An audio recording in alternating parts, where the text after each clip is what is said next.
Tonight, Governor Janet Mills delivered her State of the Budget address before the legislature, where she discussed the key components of her proposed budget for the next biennium. I've put forward a budget that does not rely entirely on either revenue increases or cuts to programs.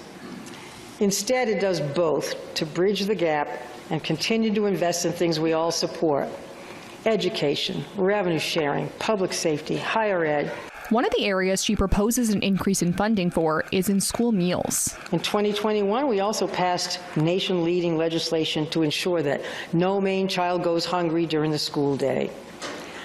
I'm now proposing another $6 million for a total of $126 million over the biennium to continue this popular program so that no child tries to learn on an empty stomach. Governor Mills introduced multiple revenue increases on things like cigarettes and cannabis.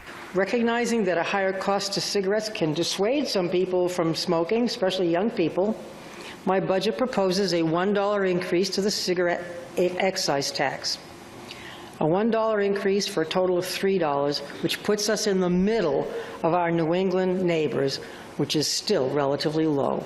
Mills addressed legislator about the difficulties that came with creating this budget. I have to say, it's not been fun or easy to put this budget together. Something you're beginning to understand, I hope.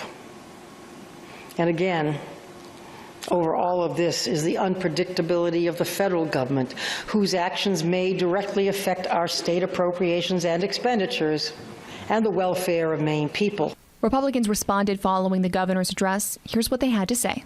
The governor boasts about a 55% education funding and continued revenue sharing in our budget, but these are things we can easily agree on.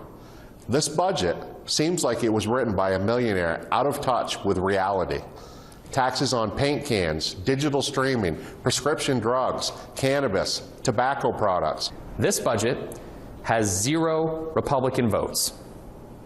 We know that Maine is already one of the highest tax states in the country, and Mainers are already struggling to scrape by. This budget throws gas on that fire.